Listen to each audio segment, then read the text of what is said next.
மீனா வேணாமா. என்னது சின்ன புள்ள மாதிரி அடம் பிடிக்கிற? கண்ணை மூடிக்கிட்டு மருந்து குடி, அப்பதான் குழந்தைக்கு நல்லது. நீங்க வேற என் நிலைமை புரியாம பேசாதீங்கப்பா. குழந்தை இருந்தா தானே நல்லது.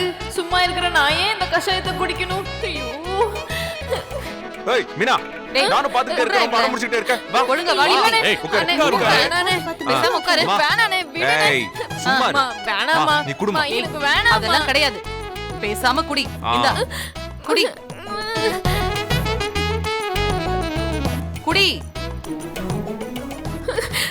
ஷூ, இப்படி எல்லாம் கொடுமைப்படுத்துவீங்கன்னு தெரிஞ்சிருந்தா நான் பூ முடிக்க இங்க வந்திருக்கவே மாட்டேனே. கடவுளே. மீனா, ஏன் இப்படி அடம் பிடிக்கிற? குடி. நான் கஷ்டப்பட்டு காய்ச்சின கஷாயமா இது? கிழவி, நீ கஷ்டப்பட்டதுக்காக என்ன இப்படி கஷ்டப்படுத்தலாமா? டே வேலு, இது சரிப்பட்டு வராது. நீ புடிச்சுக்க. நான் இவளை குடிக்க வைக்கிறேன். பேசாம இரு. குடி. வாயை தர. கொஞ்சம் கொஞ்சமா கொஞ்சமா, அவ்வளவுதான். இன்னும் ஒரு வாய் தான். கொஞ்சம் குடி.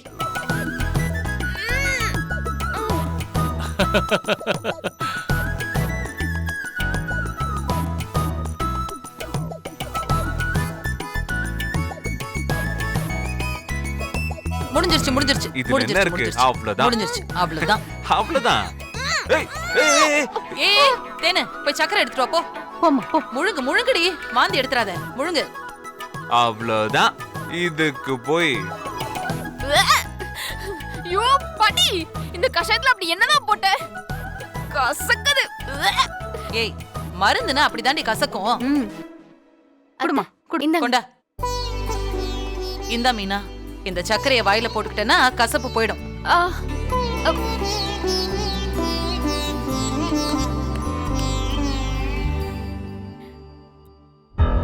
அவ்வளவுதான். ஒரு வகையில இப்ப கஷாயம் குடிச்சதும் நல்லதுதான். இதை வச்சு ஒரு டிராமா பண்ணிடுவோம். இதுதான் சரியான நேரம். வயிறு வலிக்குதுன்னு கத்தி ஆர்ப்பாட்டம் பண்ணி அதுக்கப்புறம் கஷாயம் குடிச்சனாலதான் கர்ப்பம் களைஞ்சிருச்சுன்னு பழிய தூக்கி பாட்டி மேல போட்டுட வேண்டியதான்.